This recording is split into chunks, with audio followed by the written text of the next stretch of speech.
Hi everybody, it's Ashley of Day to Day Social Work. I am a private online tutor and I specialize in assisting people to pass the license exam in social work for the master's and bachelor's level. You can find me online at daytodaysocialwork.wix.com/my site, and you can also find me on YouTube at Day to Day Social Work. Also, I offer tutoring. Please check out the website for more information on that. And I'm here to do a video because there is yet another update that's coming that we all need to be aware of. So in case you are not aware, there will be some changes and amendments to the Code of Ethics. So I won't say scratch what you know, but open your mind to new information about the Code of Ethics. So I just got this information. So I've glanced at it, but I haven't read it throughout yet. So bear with me. This will probably be a longer video. But it's all good information, and it's information that you need to know. So not only is the exam changing in January, the new Code of Ethics, or the amended version of the Code of Ethics, will also go into effect on January 1st, 2018. So, let's see. I'm looking at this frequently asked questions before I tell you what the changes are. And again, bear with me because I don't know how long this video will be, because I'm giving you this right off the presses. So we're going to go through it in just one video instead of going through it like I've done in past videos. If you are not aware, I have done a breakdown of the whole entire Code of Ethics in my past videos, so make sure you subscribe to the channel, like the channel, share with your colleagues and friends, and if you need to know what's in the Code of Ethics and how it's broken down, and check those videos out. Also, just subscribe to the channel because I'm going to be bringing you updates as they come. I'm going to be giving you information as it comes. I'm going to be doing more content videos, and all this is free. So you might as well subscribe, and you'll get a notification when I post a video, and you can watch it if you think it pertains to you, and if not, then you don't have to, but share. But anyway, so they have frequently asked questions. So when does the new NASW Code of Ethics go into effect? It's January 1st, 2018. Where can I get a copy of the revised version of the NASW Code of Ethics? You can get it. It won't be available until November 1st, 2017. So it's going to be a little less than a month from now. But you can pre-order a copy by calling the NASW Press at 1-800-227-3590. But it should be on the website as well, and it should be easily accessible and free once they release it on November the 1st. So then they talk about all of the sections that they updated, and it's 1.3, 4, 5, 6, 7, 8, 9, 1.11, 1.15, 1.16, and then they go into 2.1, 2.6, 2.7, 2.10, then they go to 3.0, 3.2, 3.4, then 5.2 and 6.4. So those numbers are according to the sections of the Code of Ethics. So when you look at the code, you'll see all those numbers. So it'll be 1.03, 1.04, and on down. So those are going to be the sections that are updated or revised. What educational resources are available to explain the latest versions? They're going to have online training, an NASW chat, a blog, consults, and they're going to post the changes with explanations on the website.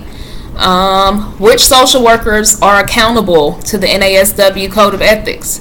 Most social workers are held accountable, including NASW members, many licensed social workers, and students, employed social workers. So pretty much everybody. I mean, we should all be following the code anyway as social workers, whether we're licensed or not, just because this is our profession. Do these changes affect social workers who are not members of the NASW? Yes, because again, we're all social workers. And we all practice in the field, so we should be going by these, working by these, living by these. Who was responsible for revising the code? It says an NASW Code of Ethics review task was appointed by the NASW president and approved by the NASW Board of Directors. How am I held accountable if I do not implement these changes by the effective date?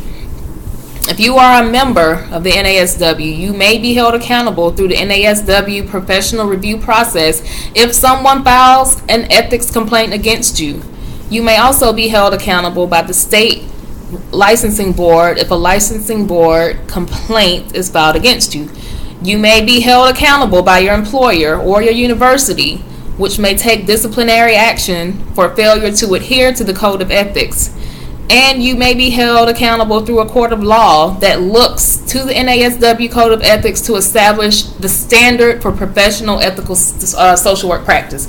So, you know, there's not like a lot of changes.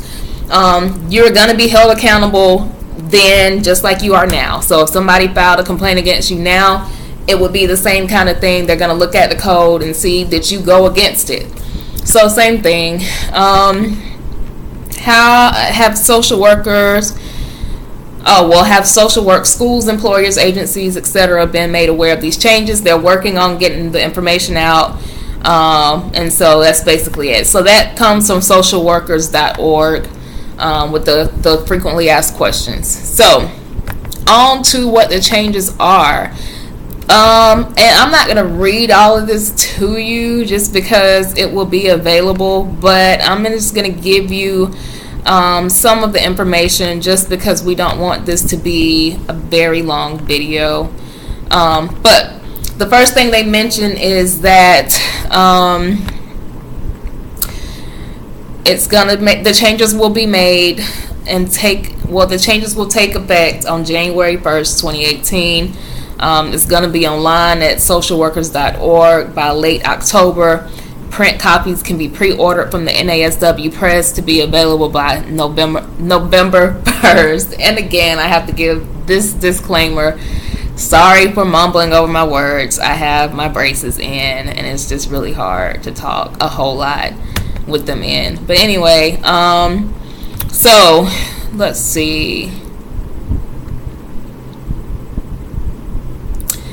The first thing they wanted to mention here was that they're going to take the word disability and change it to ability. This is the first time that the Code of Ethics has been changed since 2008.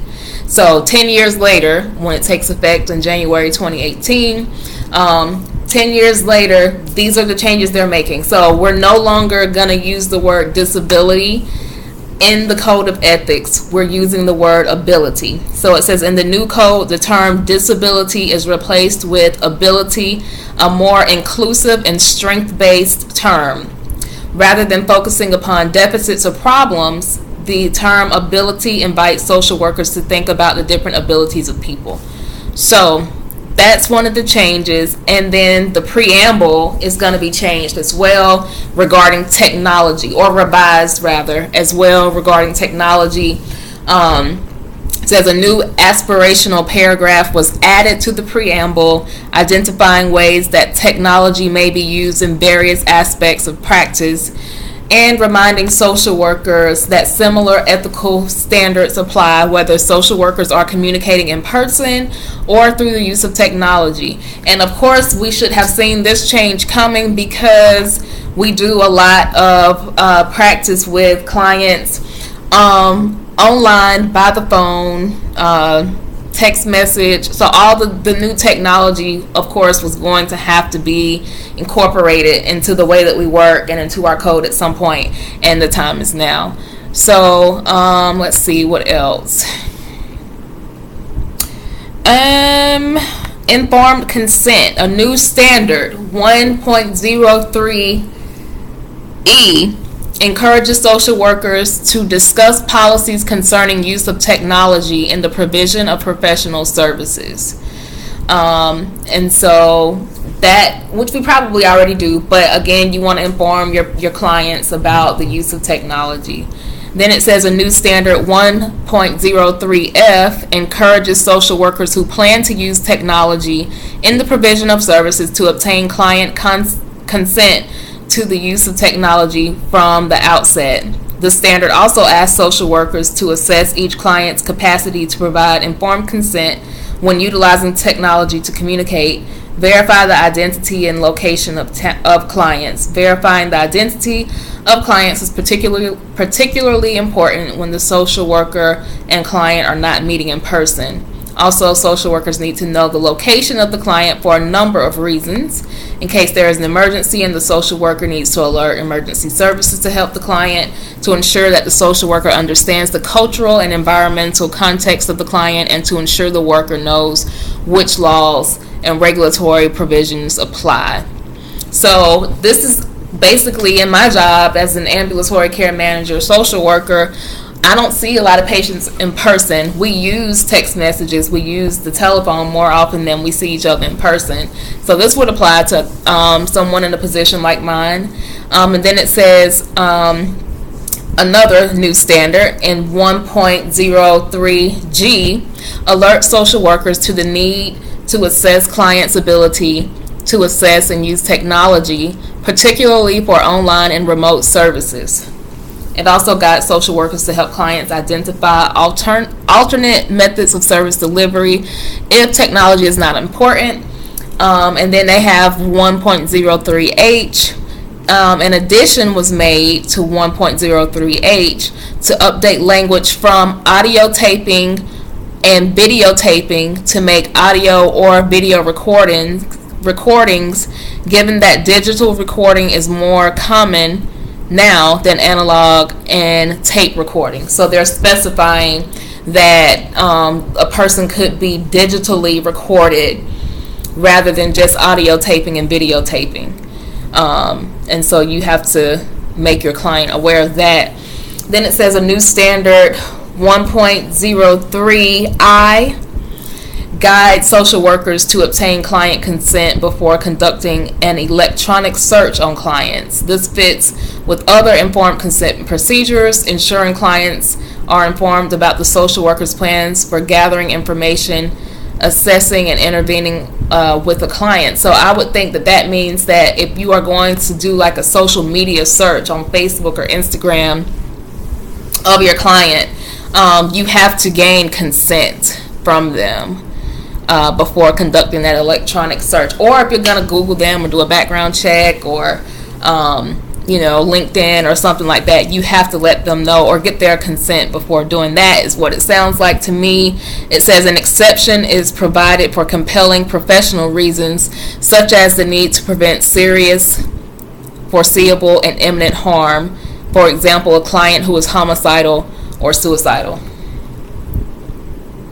So it looks like I will be making more than one video because this stuff is very detailed and I want to spread this out.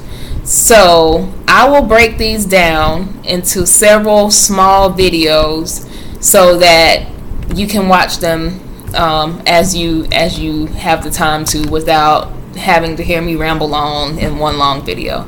So what I'm going to do here now is just stop, and then I will break down each of these videos, each of these changes by the section header and number. So that was the fact that they changed disability to ability, and the fact that they added a paragraph to the preamble, and then they made some changes to informed consent, specifically around technology and the use of technology. So you have to inform your client that you're going to be using technology, which was already in the code, but they're making it more specific. And then also, getting consent from the client to do searches on them, letting them know that they could be digitally recorded, not just audio or video recorded. And so, yeah, I'm going to break these down, so there'll be several small videos. So bear with me as I try to make it through these things tonight. See you in the next video.